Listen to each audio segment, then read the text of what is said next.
at the end of the day, I think it'll benefit us in the long run, though.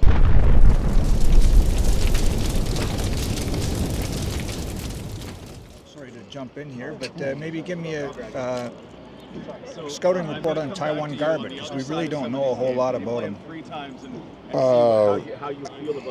Strong, right? Eager, right? He's been waiting for his opportunity, right? He's been patient. He's done everything we asked him to do. He was in the running to be a starter before he got injured in the preseason, and you know, we're excited to see him out there, right, and see him get his chance to run around. How would you describe his skill set?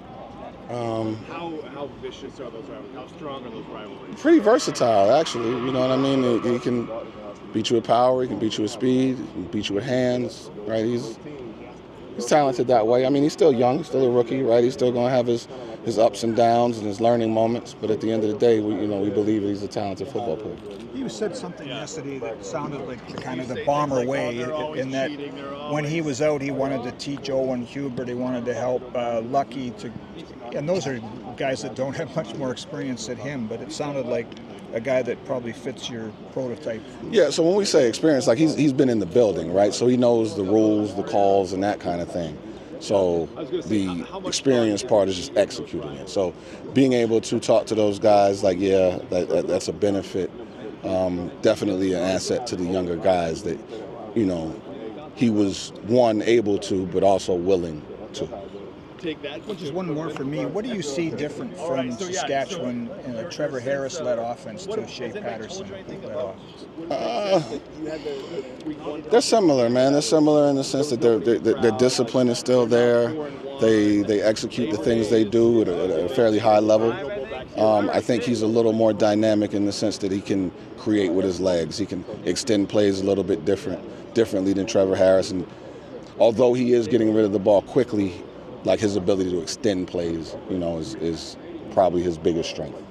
I know you've been asked a ton about the defensive line so far this season, but do you feel like, just continuing with that trend, do you feel like that line has had a chance to actually settle in at any point this year yet? Oh, no, not at all. Not at all. They've been doing the best they can with what they've been given, but, you know, in terms of chemistry, in terms of finding, like, each individual spot, like finding a home, like we've been kind of working through guys because of the injury situation. At the end of the day, I think it'll benefit us in the long run, though. Mm-hmm.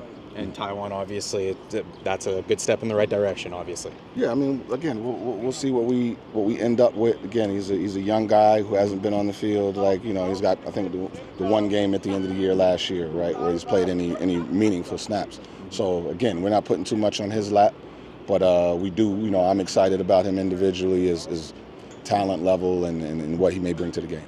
Is it fair to say defense is finding its most success this season, Jordan, when you're getting pressure on the quarterback? That's every defense, right? Because the pressure ends up covering for mistakes, right? And without the pressure in the back end, you pretty much got to be perfect, right? So the pressure, again, pressure can cover some routes at times. And again, we'd love to see us get to the point where we understand things better, understand protections well enough to get more pressure.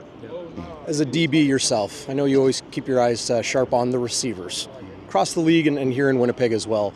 What have you seen in a lot of these young guys? As your head coach has stated that the talent level on a broad scope was incredibly high this year with the young guys.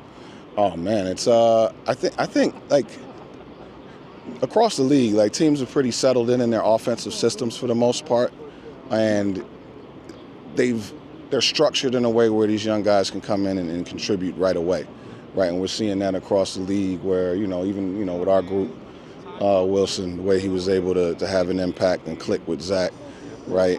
And Keurig, week 2, 111. Yes, 100%. And these guys are so gifted that way. And, you know, it's a testament, I think, to the offensive coaches like here and then around the league in general, that they can get these young guys up to speed so quick that they can contribute and be impact players. Yeah. Imagine it helps when you have a veteran quarterback like Zach Collard. 100%, and then just as important to have a veteran next to you to let you know or remind you, hey, this is what we got on this.